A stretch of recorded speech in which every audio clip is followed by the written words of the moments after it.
À medida que os ventos da mudança explodiram pela Europa, em junho de 1940, a Alemanha nazista havia invadido quase todos os países ao norte, sul, leste e oeste de suas fronteiras, aterrorizando civis, obliterando cidades e voltando as tropas aliadas que tentaram interromper seu avanço.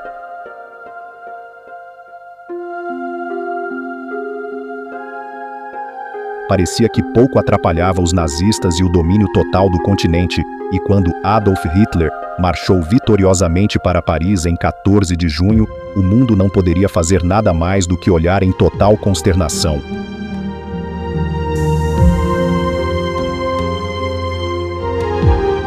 Mas enquanto as forças nazistas inundaram a França e os comandantes de Hitler começaram a desfrutar dos frutos de seu sucesso, havia uma nação que se recusou a capitular à dominação alemã. Em todo o canal, a Grã-Bretanha simplesmente não estava preparada para contemplar a paz com a Alemanha nazista. E quando os aviões do Terceiro Reich começaram a enxamear em direção ao espaço aéreo britânico, Adolf Hitler estava prestes a descobrir que ele enfrentou uma população inteira, determinada a defender suas praias, cidades, não importa o custo. Enquanto o primeiro-ministro britânico Winston Churchill reuniu o público para lutar até o fim amargo, a Batalha da Grã-Bretanha começou e a supremacia militar de Hitler enfrentou seu maior desafio até hoje.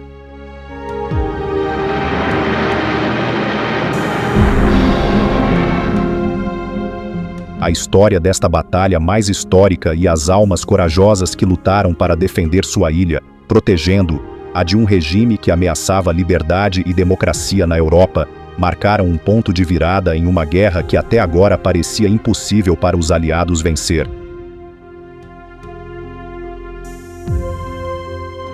E como o espírito de Dunkirk permaneceu forte, era a extraordinária bravura daqueles que lutavam pelos dias sombrios em que a Grã-Bretanha ficou sozinha, que acabaria salvando não apenas o Reino Unido, mas também seus companheiros aliados da força esmagadora do Terceiro Reich de Hitler.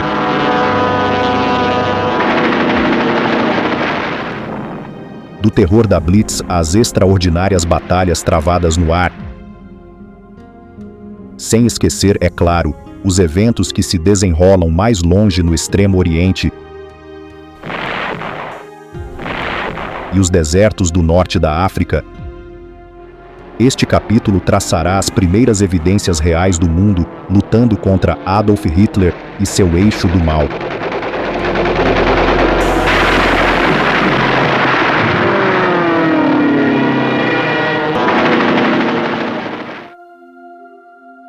Em 1938, o público britânico viu o rei George VI, uma coroa de flores no cenotáfio, em memória dos milhares de vidas que haviam sido perdidas na Primeira Grande Guerra.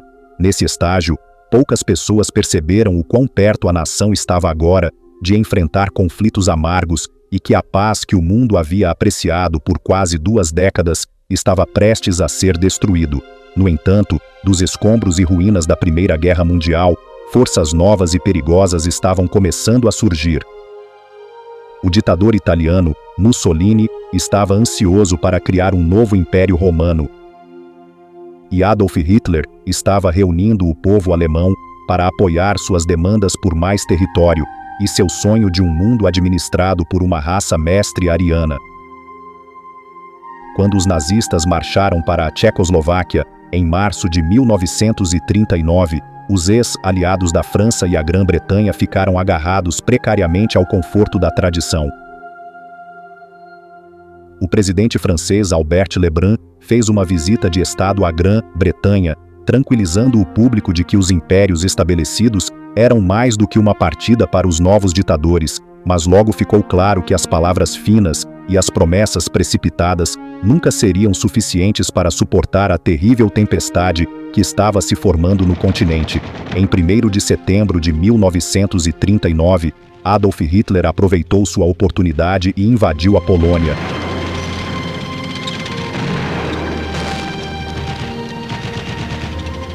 E 2 dias depois, a Grã-Bretanha, seguida rapidamente pela França, declarou guerra à Alemanha.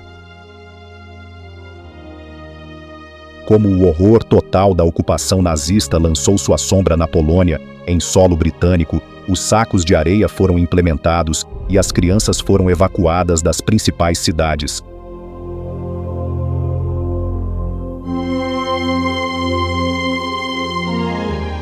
Mas mesmo quando os submarinos nazistas rondavam o alto mar atacando à vontade, fazendo com que a comida se tornasse escassa, o então primeiro-ministro britânico Neville Chamberlain ainda esperava encontrar uma solução pacífica. No entanto, na primavera de 1940, ficou claro que Adolf Hitler não tinha intenção de recuar e, em 7 de abril, a Dinamarca e a Noruega foram invadidas quando os nazistas garantiram preciosas matérias-primas para o Terceiro Reich, e a guerra falsa que definiu o outono e o inverno de 1939 estava bem e verdadeiramente. O que mais é o Stormtroopers de Hitler não parou na Escandinávia, porque em 2 de maio, o Baixo Países foi atacado, com a França sendo o próximo alvo nazista.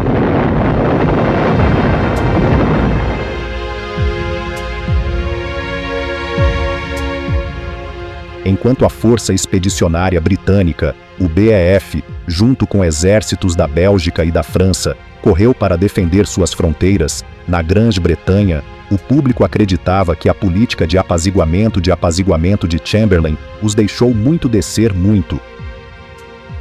Como as nações foram derrubadas como dominó em toda a Europa, era evidente que a paz não era uma palavra que tinha algum lugar no vocabulário de Hitler, e a única opção era parar de tomar uma linha defensiva e entrar no ataque. Chamberlain não teve escolha a não ser se afastar quando um novo líder foi ao chão da Câmara dos Comuns, à frente de um governo de coalizão de guerra, pronto para mudar o curso da história. Não era outro senão Winston Churchill, um estadista que não era estranho a conflitar toda a sua vida. Ele também foi descendente de um dos maiores comandantes militares que a Grã-Bretanha já conheceu, Lord John Churchill, que esmagou as forças do rei francês, Luís, o 14º, na Batalha de Blenheim, em 1704. Winston Churchill, quando criança, ficou fascinado por estratégias de guerra e manobras de batalha, e orgulhosamente confirmou a posição de campeão da esgrima da escola. Depois de frequentar a Academia Militar Real em Sandhurst, Churchill se formou em 8º em 150 cadetes e foi contratada como segundo-tenente nos próprios Hussardos da 4ª Rainha em 1895. Desde a Guerra de Boer, na África do Sul, até as batalhas em Cuba e na Índia, Churchill viajou por meio de casa, às vezes lutando, e às vezes escreva reportagens e ocasiões em diante, a fazer, em diante, a 2 portas de brigas, e às vezes, a brigas em Cuba e a Índia viajavam por meio de lutas, às vezes, a brigas de reportagens que estão de acordo com as 2 notícias. Ficou claro que o jovem parecia estar mais em casa quando estava no coração da ação, e mesmo quando se tornou político como o século XX surgiu, de escaramuças com os sufragistas em 1910, para batalhas de gangsters no East End, parecia que onde quer que houvesse uma batalha para ser fiada, Churchill nunca estava longe. No entanto, à medida que a Primeira Guerra Mundial apareceu, nas ações do Horizon Churchill, era frequentemente controversa, e nem sempre é bem sucedida. Quando ele foi nomeado primeiro senhor do almirantado em novembro de 1914, sua estratégia de garantir uma rota marítima para a Rússia, capturando Constantinopla, se mostrou problemática desde o início. A campanha foi um desastre não mitigado, e milhares de tropas, muitos dos quais foram voluntários da Nova Zelândia e da Austrália, foram abatidos em Galípoli quando o ataque começou. Sempre impopular nos círculos políticos devido à sinceridade, Churchill foi nomeado bode expiatório para o desastre, embora outros tivessem igual responsabilidade. O primeiro senhor do almirantado foi removido de seu cargo em desgraça, e Churchill se encontraria no deserto político pelas próximas 2 décadas, antes do destino finalmente conceder-lhe outra oportunidade de se provar ao público britânico. Quando a Batalha da França começou em maio de 1940, Winston Churchill, como o novo primeiro-ministro da Grã-Bretanha, teve a chance de recuperar a credibilidade que havia perdido por causa dos eventos em Galípoli, e foi uma chance que ele estava determinado a explorar ao máximo. Em 2 de maio, quando Winston aceitou o papel de primeiro-ministro, ele disse à nação que não tinha nada a oferecer senão seu sangue, labuta, lágrimas e suor, e que a intenção do novo governo era fazer guerra por terra, mar e ar, guerra com toda a nossa força e com toda a força que Deus deu. Sua retórica hábil preparou o povo britânico para a batalha que estava à frente, e quando as forças aliadas ficaram presas em suas centenas de milhares nas praias de Dunkirk, apenas algumas semanas depois, o primeiro-ministro Churchill era tão bom quanto sua palavra. Enquanto as tropas de Hitler cercavam os aliados, deixando-lhes escapar, um dos eventos mais milagrosos da guerra ocorreu, com o pessoal militar e civil fazendo seu papel. Sob os próprios narizes de Hitler e seus generais, 300.000 tropas aliadas foram evacuadas das praias do norte da França por uma flotilha de navios, barcos de pesca e iates, juntamente com todos os tipos de outros artesanatos de seaworthy, e retornaram em segurança à Grã-Bretanha, prontos para lutar outro dia. Isso provou que os nazistas não eram infalíveis, mas enquanto a Grã-Bretanha comemorava e recebeu as tropas em casa, Churchill foi rápido em alertar a nação que, com valiosos artilharia e armas perdidas, e seus aliados franceses deixados para enfrentar o inimigo sozinho, isso estava longe de ser uma vitória. Quando a França caiu em junho de 1940, Churchill deu um aviso gritante à nação que vale a pena repetir aqui. O que o general Weygand chamou de Batalha da França acabou. Espero que a Batalha da Grã-Bretanha esteja prestes a começar. Eles eram palavras sábias, de fato.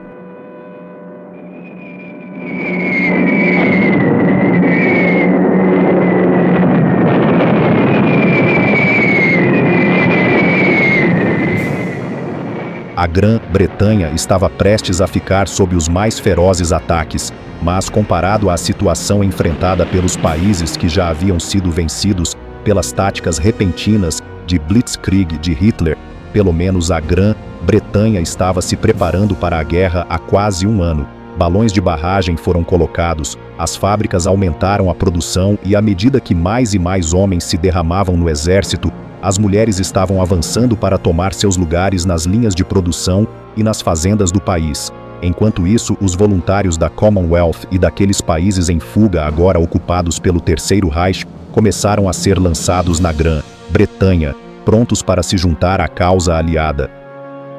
Enquanto todas as medidas foram tomadas para a defesa da nação, a segurança era de suma importância, e Churchill, temendo que possa haver espiões entre os estrangeiros que vivem em solo britânico, exigiam que todos os alemães, austríacos e italianos fossem internados sem julgamento.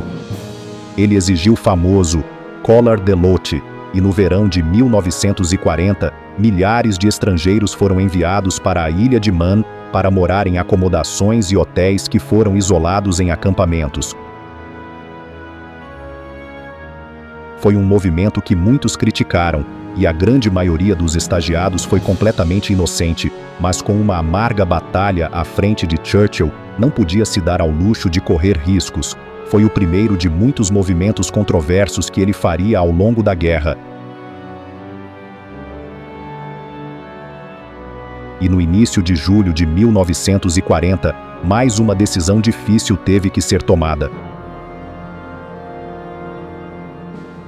Com a maioria da França sob o controle do regime de marionetes do alemão, o governo de Vichy, havia um risco real de Hitler usar a frota francesa, a quarta maior força naval do mundo, contra os britânicos.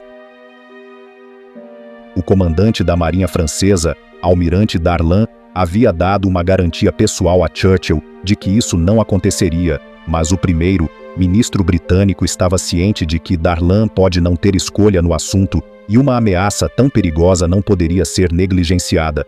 Desconfiado do próximo passo de Hitler, poucos dias antes do início da Batalha da Grã-Bretanha, Churchill provou que estava determinado a derrotar o Führer alemão, qualquer que seja o custo. O codinome Operação Catapult, uma frota de navios de guerra britânicos de Gibraltar, navegou para onde se baseava a maior concentração de energia naval francesa, em Mers el-Kebir, na Argélia francesa. Sua tarefa era assumir o controle da frota francesa e, embora tenham sido feitas tentativas para usar a diplomacia para proteger os navios, o almirante dominante na Argélia se recusou a entregar o controle aos britânicos. Por meio de instruções de Churchill, a frota britânica abriu fogo e 1.297 marinheiros franceses foram mortos, com mais de 350 feridos deixados.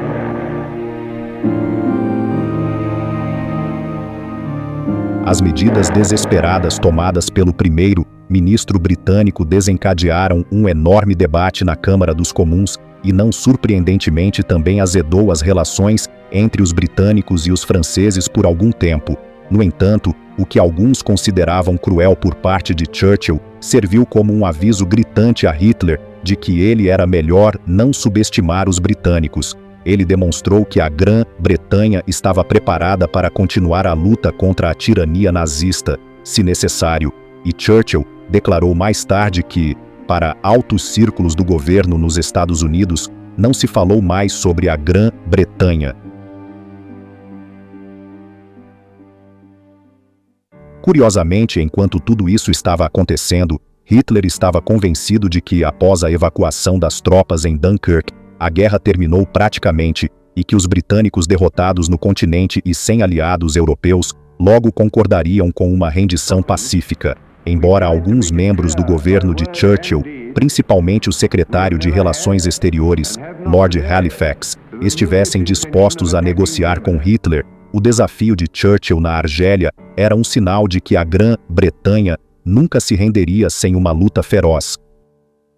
Então, as luvas estavam desligadas. Hitler estava agora sem dúvida que os britânicos teriam que ser conquistados pela força se o domínio nazista da Europa Ocidental fosse total, e com Churchill, obstinadamente se manteve firme. Na sede nazista, toda a atenção estava agora focada em elaborar um plano de ataque. Enquanto Hitler e seus generais planejavam, ele esperava que não fosse mais de um mês para alinhar a Grã-Bretanha, mas seus comandantes eram muito cautelosos com os problemas que estavam à frente. Invadir uma ilha foi uma proposta muito diferente de invadir uma fronteira com tanques.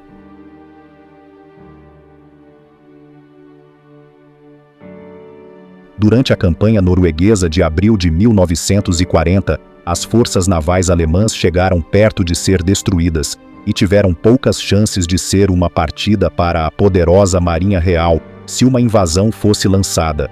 O grande almirante Erich Raeder informou seu Führer que invadir a Grã-Bretanha só poderia ser considerado como último recurso, e só então se a Luftwaffe tivesse neutralizado a RAF para dar a supremacia na Alemanha no ar.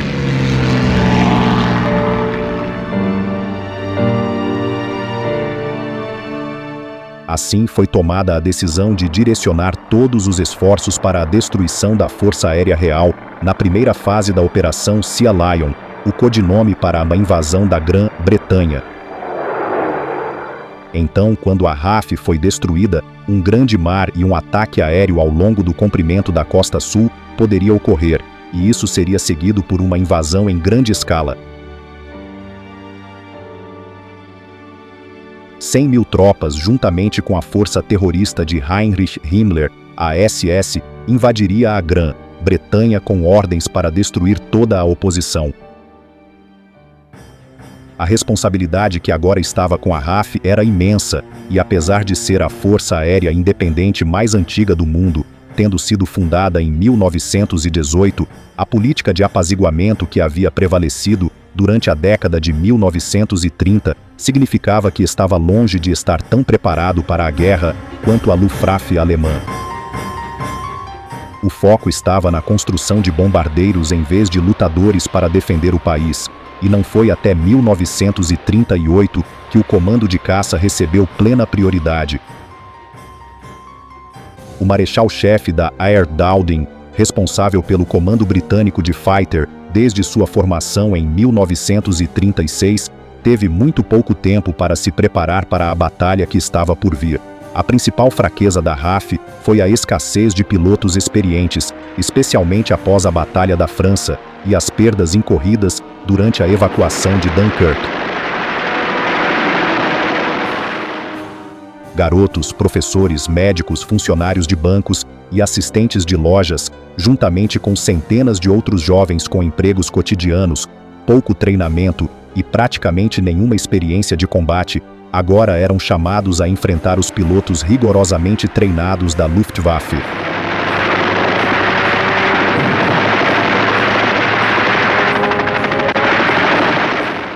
No entanto, eles estavam sendo liderados por comandantes experientes que certamente sabiam o que era necessário. A Primeira Guerra Mundial, o vice-marechal Keith Park, da Nova Zelândia, foi responsável por defender o sudeste da Inglaterra e as abordagens críticas de Londres. O grupo número 11 de Park suportaria o impacto dos ataques, enquanto o vice-marechal Trafford Leigh Mallory comandava o grupo número 12, cobrindo o Midlands e o East Anglia, desempenhando um papel igualmente vital. O principal ataque alemão veio de duas frotas aéreas da Luftwaffe, comandadas pelos marechais de campo Albert Kesselring e Hugo Sperling. No entanto, embora a Luftwaffe tivesse muito mais aeronave e pilotos experientes do que seus colegas britânicos, o resultado foi tudo menos uma conclusão precipitada.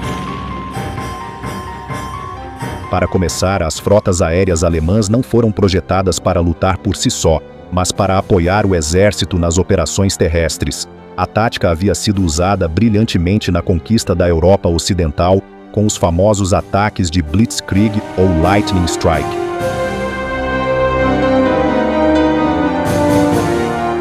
Mas receber a total responsabilidade por uma batalha foi um grande empreendimento para a Luftwaffe. A Batalha da Grã-Bretanha foi a primeira campanha a ser travada apenas no ar, e todas as regras anteriores de engajamento não se aplicavam mais. Igualmente, os alemães também enfrentaram a maior desvantagem de travar uma batalha longe de suas bases domésticas, deixando-lhes pouco tempo para passar no céu sobre a Grã-Bretanha, com o reabastecimento sempre um grande problema.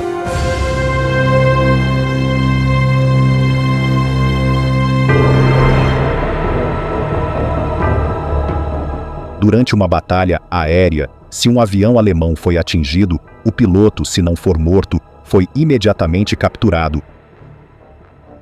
Enquanto os pilotos britânicos podiam paraquedas no território de origem e lutar para voar outro dia.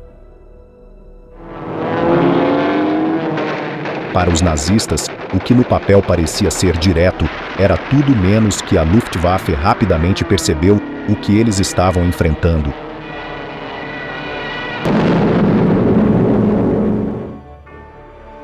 Houve ataques aéreos alemães na Grã-Bretanha desde 1939, mas nada nessa escala. Os bombardeiros da Luftwaffe foram abatidos sobre o Firth of Forth e o Scapa Flow em meados de novembro e durante novos ataques no Ano Novo. Mas como Churchill e o país assistiram e esperaram pelo próximo passo de Hitler, em julho 10 de 1940, a Batalha da Grã-Bretanha começou a sério. Onda após onda de bombardeiros esgotados nazistas indo para os navios e portos do sul da Inglaterra. Apesar de estar em menor número, 5 esquadrões de furacões e Spitfires subiram das pistas e foram ao céu para desafiar os aviões modernos e de última geração da Alemanha.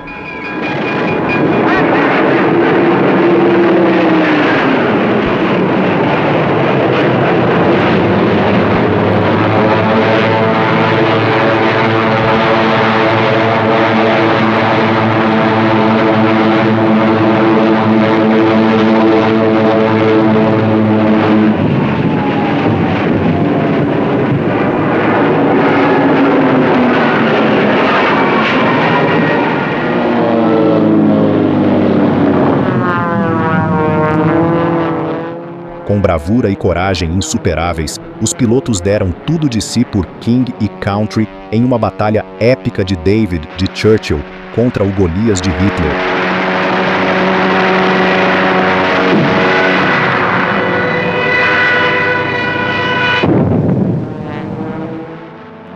Incrivelmente, os alemães perderam o dobro de aviões do que os britânicos, e ao contrário da crença de Hitler, de que não levaria mais de 4 dias para derrotar a RAF, a Luftwaffe logo descobriu que teve uma grande luta em suas mãos. Eles não apenas estavam contra a pura bravura e determinação dos pilotos inimigos, mas os britânicos também tinham uma tecnologia revolucionária de primeira contribuição, que faria uma grande contribuição para o resultado da batalha. O que mais tarde se tornaria conhecido como radar, deu aos controladores britânicos aviso prévio dos ataques de Luftwaffe, enquanto as grandes torres digitalizavam os céus ao longo da costa inglesa e para o mar. E mais adiante o British Observer Corps continuou a empregar métodos mais tradicionais, olhando para o céu, dia e noite, pronto para o comando de controle de telefone assim que uma aeronave inimiga apareceu. Tanto o corpo de observador quanto o radar forneceram uma parte inestimável da defesa da Grã-Bretanha, pois os controladores que assistiam às mesas 24 horas por dia enviavam avisos para as bases de lutador mais próximas à medida que os aviões inimigos entram à vista, para que, por sua vez, estivessem prontos para entrar em ação. Logo a Luftwaffe começou a se perguntar por que os Spitfires e os Furacões estavam sempre esperando por eles, mas ainda assim eles continuaram subestimando o valor das torres de radar. Ironicamente, em 1939, pouco antes do início da guerra, os alemães haviam enviado o Zeppelin do aeronave em uma missão de espionagem para vasculhar as ondas de rádio britânicas em busca de transmissões de radar. Enquanto o vasto dirigível voou para cima e para baixo, na costa leste, os operadores de radar britânicos viram o maior eco que já haviam testemunhado aparecer em suas telas, mas os cientistas alemães a bordo estavam alheios à comoção abaixo e concluíram que o radar na Grã-Bretanha era de fato primitivo e ineficiente.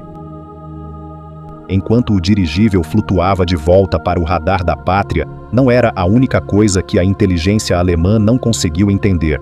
No coração da zona rural de Buckinghamshire, em Bletchley Park, os código de código estavam trabalhando dia e noite para decifrar mensagens enviadas pelas máquinas Enigma alemãs.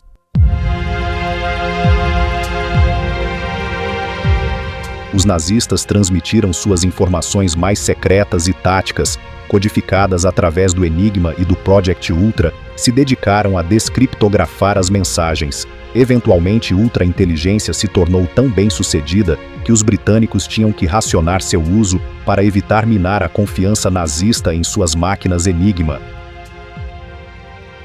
Os alemães descobririam apenas até que ponto os criptografistas poloneses e britânicos haviam quebrado os códigos do Enigma após a guerra.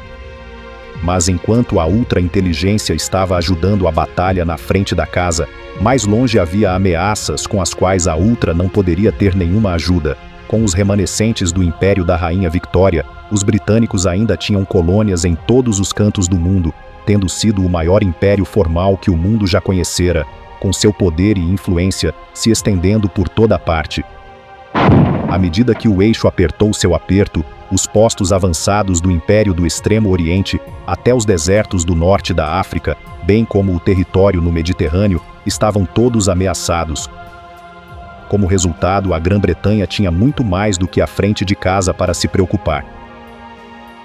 Do outro lado do mundo, o Japão há muito aguardava a oportunidade de criar um império na escala dos grandes domínios dos britânicos e dos franceses. Até agora, o foco de Tóquio estava na China, e desde 1937, os exércitos japoneses estavam mergulhando profundamente em seu território, apreendendo terras e cidades, aterrorizando a população civil. Enquanto os chineses continuaram a combater os ataques e os contos de atrocidades cresceram, houve crescente simpatia pela situação da China no exterior e na Grã-Bretanha e nos EUA estavam fazendo tudo o que podiam para enviar ajuda e suprimentos para o esforço de guerra.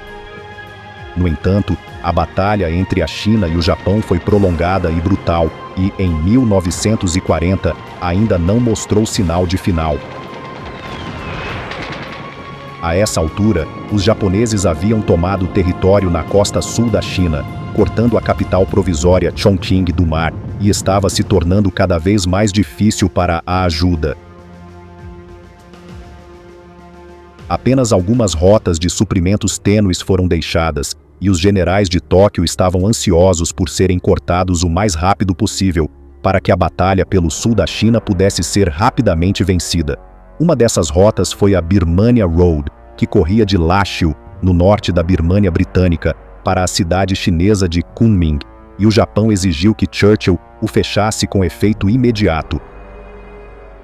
A Grã-Bretanha estava em uma posição difícil e vulnerável, pois algumas de suas colônias mais valiosas, incluindo Hong Kong e Singapura, estavam no extremo oriente, e com a Batalha da Grã-Bretanha em pleno andamento, não podiam se dar ao luxo de poupar navios preciosos para sua defesa. O Japão certamente parecia ter vantagem, já tendo aproveitado a vitória dos alemães na França, pressionando a Indochina francesa a fechar suas rotas na China, e parecia que os britânicos estavam agora igualmente desamparados para proteger seus interesses. O primeiro-ministro Winston Churchill teve uma grave decisão a tomar, e por enquanto, pelo menos ele não tinha outras opções em aberto, forçando-o a concordar com relutação com as demandas japonesas. Em 17 de julho, a estrada da Birmânia foi temporariamente fechada, em meio a gritos de vergonha dos políticos da Câmara dos Comuns. E enquanto esses eventos estavam ocorrendo, na África outro beligerante estava fazendo sua presença sentida. O ditador italiano e o aliado da Alemanha nazista, Benito Mussolini, estavam interessados em expandir o território italiano e já haviam começado a tarefa de criar um novo império italiano. Em 1936, ele apreendeu a Abissínia, na África Oriental, hoje conhecida como Etiópia, e acrescentou a nação às suas já estabelecidas colônias da Somalilândia italiana, a saber, a Somália e a Eritreia. No norte da África, os italianos já detinham a Líbia, e Mussolini agora planejava capturar os valiosos portos do Egito e do Canal de Suez, para que ele pudesse vincular suas forças na Líbia àquelas na África Oriental italiana. No entanto, a Grã-Bretanha estava em uma posição melhor na África do que no Extremo Oriente, e já estava um passo à frente, quando Mussolini declarou guerra à Grã-Bretanha após a evacuação de Dunkirk. 30.000 tropas aliadas haviam invadido a Líbia em 14 de junho, sinalizando o início da campanha do norte da África.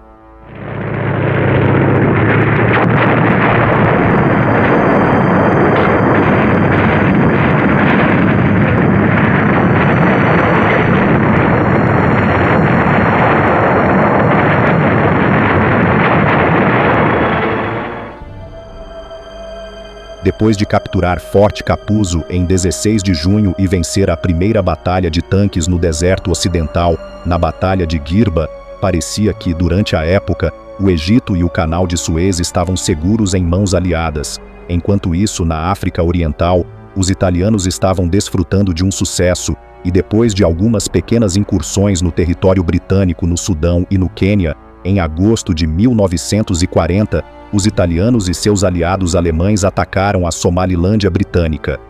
Em resposta, a guarnição britânica foi evacuada pelo mar para Aden. Um protetorado francês e Mussolini foi deixado para comemorar sua primeira vitória sobre a Grã-Bretanha e o Império.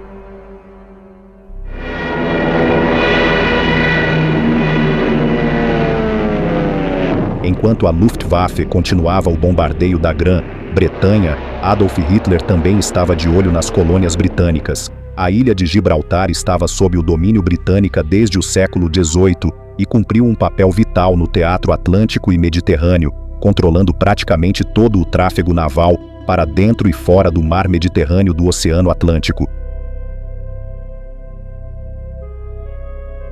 Enquanto continuam os preparativos para a Operação Sea Lion, Hitler começou a planejar a colônia britânica, que fecharia o Mediterrâneo para o transporte marítimo britânico, deixando o Merchant em via uma rota longa e perigosa ao longo de uma rodovia Atlântica infestada de U-Boat.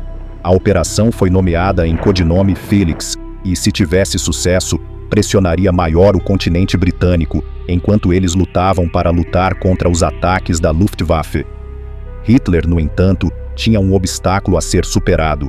O ataque teria que ser lançado na Espanha e, para fazer isso, ele teria que ganhar a lealdade do ditador espanhol, o general Franco. Franco ainda estava pronto cautelosamente no limite do conflito europeu e não estava tão ansioso quanto o ditador italiano Mussolini para fazer uma aliança com o Führer nazista. Em troca de sua ajuda, Franco disse a Hitler que queria Gibraltar, Marrocos francês, parte da Argélia, incluindo Oran, além de petróleo e compensação total pelo custo de um bloqueio britânico. Por design ou não, as demandas de Franco estavam além do que Hitler estava preparado para pagar, e ao longo da guerra, ele continuaria frustrando os planos do líder nazista. Quando as negociações com a Espanha foram concluídas, Hitler diria ao ditador italiano Mussolini que ele prefere que 3 ou 4 de seus dentes se retirassem do que falar com Franco novamente. Incapaz de usar Gibraltar para criar seu bloqueio, e ainda incapaz de levar a Batalha da Grã-Bretanha a uma conclusão rápida à medida que mais e mais aviões da Luftwaffe estavam sendo abatidos, Hitler agora decidiu intensificar o ataque. Era hora de reunir toda a força que ele podia reunir para destruir a RAF e as defesas aéreas do país, para esmagar o espírito britânico de uma vez por todas. Em 1º de agosto de 1940, Hitler ordenou que o ministro da aviação alemão, Hermann Göring, para convocar todo o poder da Luftwaffe para dominar a RAF no menor tempo possível, para que os preparativos para a Operação Sea Lion pudessem ser concluídos.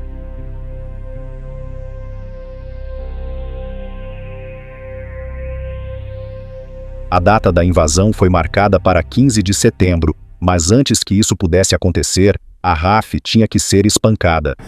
Quando a batalha iniciou, 1.485 missões de avião foram voadas contra os portos e aeroportos do sul da Inglaterra, e, embora o comando britânico de Fighter tenha dado tudo de si, as perdas nos céus e os danos aos aeroportos no chão trouxeram a RAF à beira da derrota.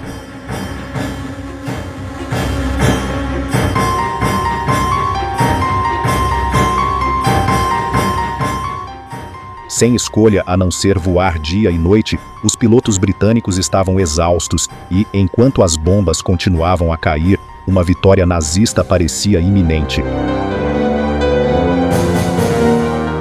Em 16 de agosto, enquanto a batalha se destacou, Winston Churchill visitou a sala de operações do Grupo número 11 e ficou profundamente comovente pelo valor dos jovens que brigavam nos céus.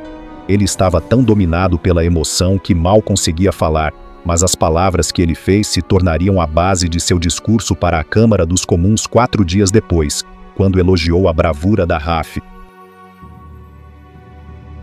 A gratidão de todas as casas em nossa ilha, em nosso império, e de fato, em todo o mundo, exceto nas moradas dos culpados, sai para os aviadores britânicos que, destemidos por probabilidades, não atendidos em seu desafio constante e perigo mortal, estão mudando tanto a maré da guerra mundial por seu prófoled e por sua devoção, nunca no campo de conflito.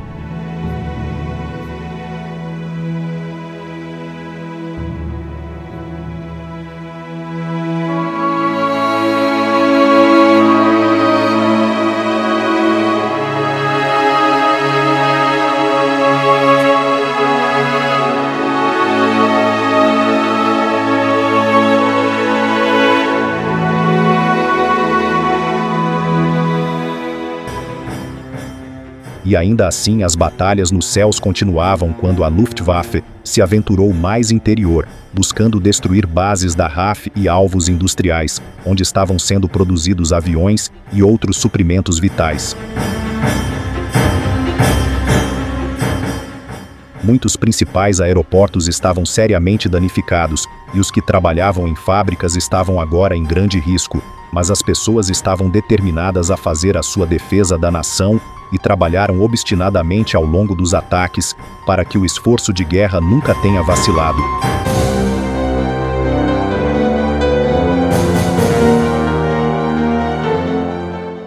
Enquanto isso, cada vez mais pilotos poloneses estavam se juntando à RAF para ajudar na luta contra os nazistas. 303. O esquadrão famosa derrubaria mais aviões inimigos do que qualquer outro esquadrão durante a Batalha da Grã-Bretanha, mas apesar da resiliência dos homens brigando nos céus e do imenso esforço de todos os que trabalhavam o tempo todo para apoiá-los, as margens estavam começando a estreitar e o comando de caça estava começando a lutar.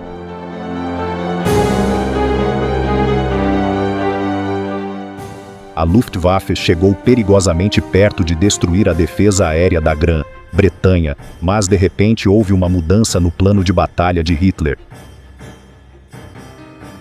Hitler deixou claro que a população civil da Grã-Bretanha não deveria ser alvo sem sua permissão expressa, mas quando, em 24 de agosto, uma equipe de bombardeiro alemão acidentalmente deixou suas bombas em Londres, as consequências mudaram o curso da história. A retaliação de Churchill foi rápida, e no dia seguinte os bombardeiros britânicos foram carregados e enviados para a Alemanha para se vingar de Berlim.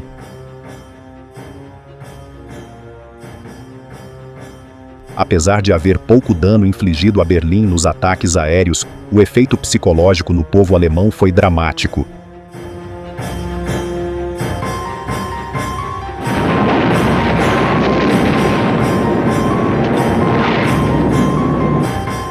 Hermann Göring havia garantido que as cidades da pátria não o faria, e não puderam ser bombardeadas.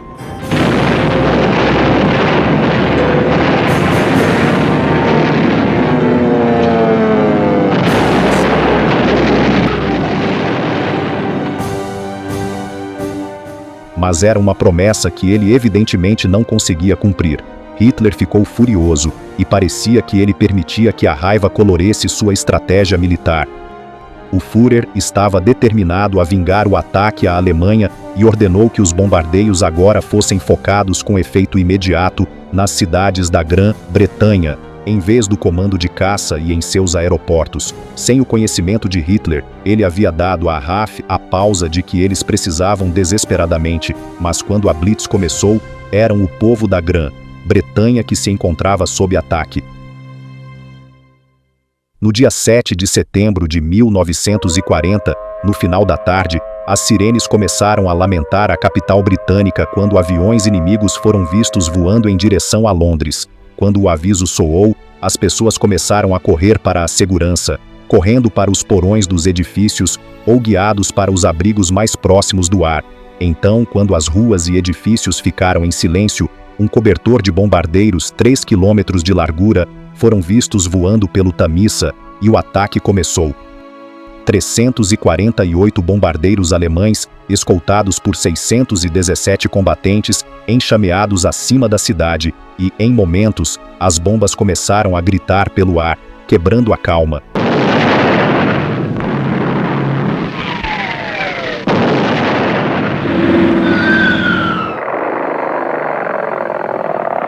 Os combatentes da RAF que voaram para defender a capital ficaram sobrecarregados, como nas palavras de um líder de um esquadrão.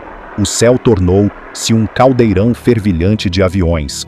Londres foi jogada em turbulência completa e absoluta. Mas enquanto as explosões continuaram, havia até grave preocupa que incomodasse o gabinete de guerra de Churchill. Os voos de reconhecimento sobre os portos de Canal Francês, de Le Havre a Calais, mostraram um acúmulo substancial de barcaças na mesma semana, e com o Moonlight favorecendo um pouso naquela mesma noite, parecia cada vez mais provável que a invasão da Grã-Bretanha estivesse prestes a acontecer. Quando o Blitz começou, a decisão foi tomada para emitir a palavra Cromwell em todo o país, o que significava que a invasão era iminente. As divisões costeiras avançadas foram alertas em todo o país, e os locais de artilharia costeira foram tripulados.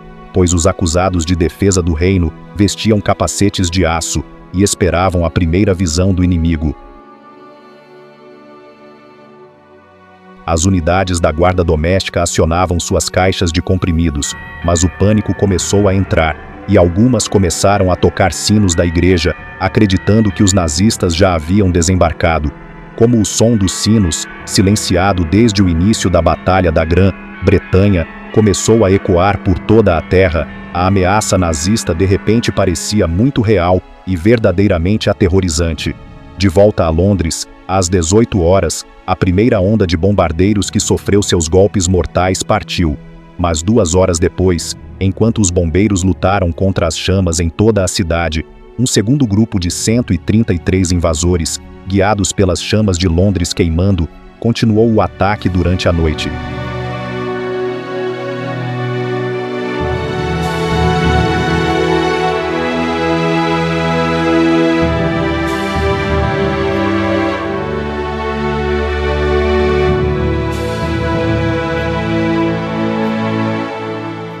As pessoas se encolheram no subsolo quando a terra estremeceu e tremia, sem ideia do que as esperava acima. O segundo ataque durou até às 4h30 da manhã e no amanhecer, quando as pessoas começaram a emergir de seus abrigos, que muitos foram recebidos por cenas de total devastação.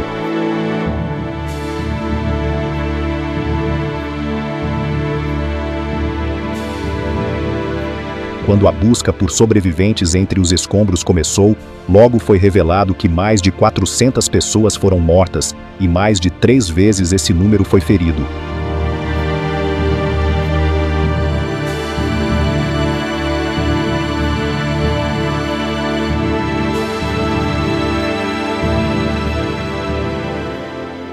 No entanto, apesar das tragédias humanas para o povo de Londres, para o alívio daqueles que assistiam à costa, ainda não havia sinal das barcaças nazistas e ficou claro que, por enquanto, pelo menos o Operação Sea Lion ainda não havia sido lançado.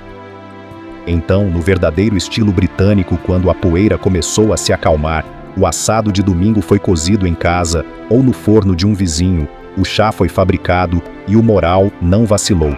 Enquanto isso, uma transmissão clássica de rádio de Churchill elogiou o espírito de luta dos londrinos quando eles sobreviveram aos primeiros dias e noites terríveis da Blitz, observando que as táticas de bullying de Hitler nunca iriam destruir a Resolução Britânica.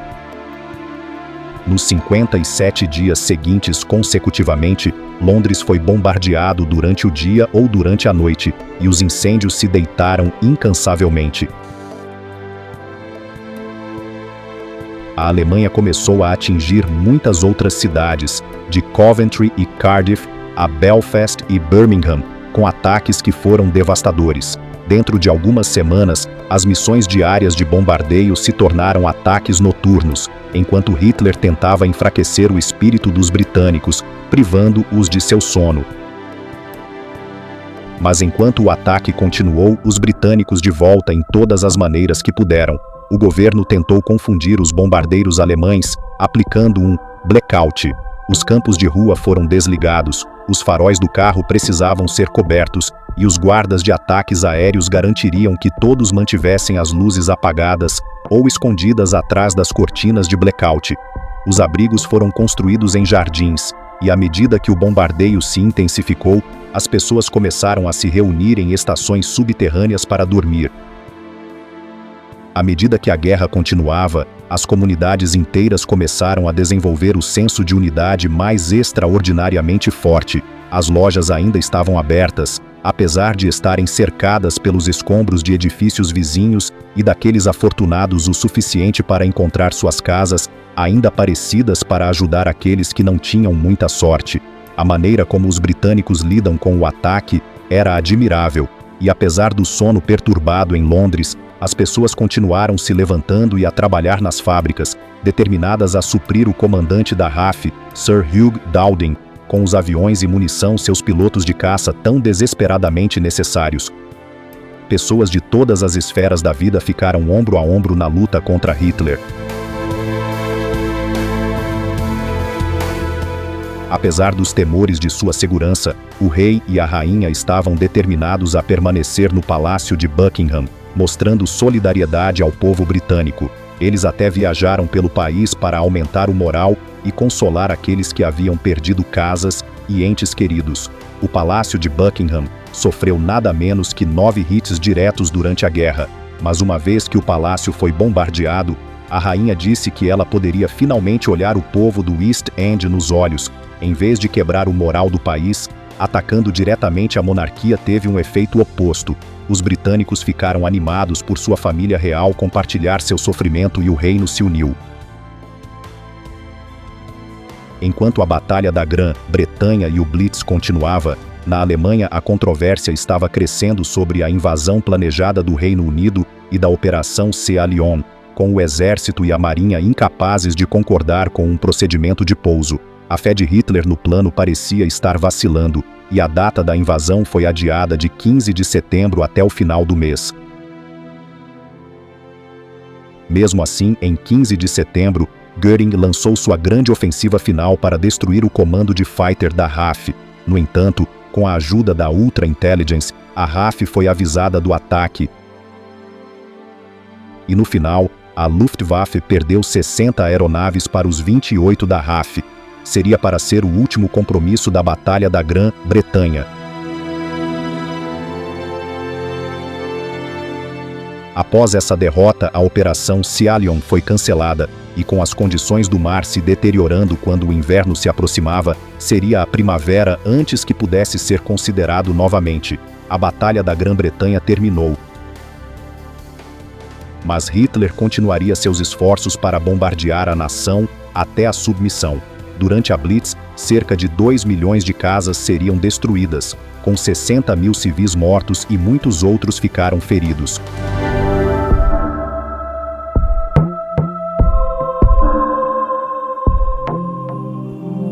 Em outros lugares do mundo, a ameaça de fascismo e tirania estava se espalhando a um ritmo alarmante. Em 13 de setembro, Mussolini havia revivido seus planos de invasão no norte da África e ordenou que o 10º Exército Italiano avançasse no Egito.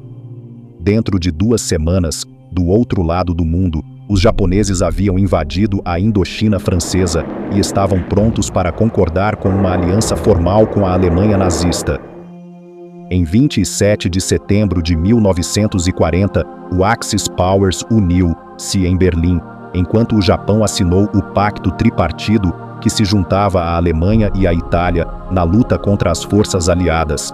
Hitler, que já estava planejando renegar seu pacto de não agressão com a União Soviética, não havia convidado Stalin. A Rússia estava destinada a se tornar outro alvo na conquista de Hitler para a dominação mundial, mas, por enquanto, derrotando os britânicos permaneceu seu principal objetivo.